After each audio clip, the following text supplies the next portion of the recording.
Christian Guilherme, j'ai commencé à écrire il y a 4 ans, en 2016. Je vis en région parisienne, j'ai longtemps été bassiste dans des groupes de rock et de hard rock, de métal, et je suis actuellement business analyst, designer fonctionnel, pour tout ce qui est nouvelles technologies dans un grand groupe du tertiaire à La Défense. Et j'ai 3 grands-enfants. Indéniablement, chacun de mes manuscrits, plusieurs centaines de fois chacun, donc c'est ça. 22-11-63 de Stephen King.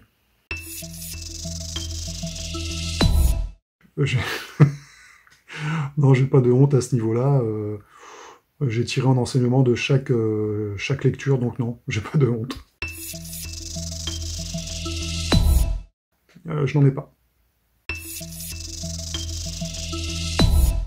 Alors là, forcément, nous rêvions juste de liberté, d'Henri Lovenbruck. Le vieil homme et la mer, d'Hemingway, totalement intemporel.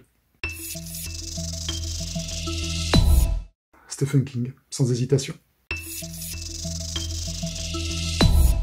Alors il y en a 2-3, mais au corps défendant de leurs auteurs, donc je ne les citerai pas. Mais sinon, le vieux qui ne voulait pas fêter son anniversaire, de Jonas Jonasson. Peu importe. Peu importe, je suis pas spécialement fan d'un acteur, d'une actrice en particulier. L'essentiel pour moi, ce serait que l'histoire ne soit pas dénaturée par l'adaptation cinématographique. Le reste, ça n'a pas vraiment d'importance. Tom Sawyer. Mon dernier livre, qui est paru en juin de cette année, 2020, donc, aux éditions Tornada, et qui s'appelle Urbex Sedlex, c'est l'histoire de quatre amis qui décident de passer la nuit dans un sanatorium désaffecté, du côté de Dreux, un sanatorium qui existe vraiment, parce qu'ils ont reçu un email d'un mystérieux commanditaire qui leur offre la somme de 32 000 € pour passer simplement la nuit dans ce sanatorium. Ils acceptent évidemment, sinon il n'y aurait pas de livre, ils acceptent évidemment, mais se rendent compte qu'en fait ils n'auraient jamais dû accepter ce deal, et que la nuit va être très très longue. Non, quand j'étais plus jeune, je voulais devenir rockstar.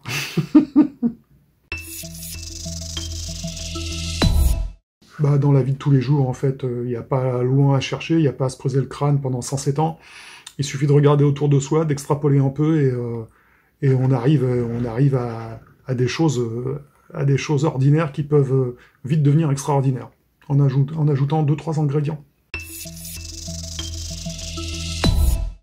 Instagram.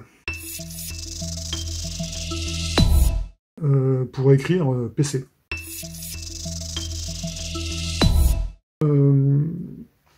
Peu importe, le jour, la nuit, peu importe. J'aimerais bien en faire mon métier, mais pour l'instant, écrire, c'est juste une passion. Je vous remercie.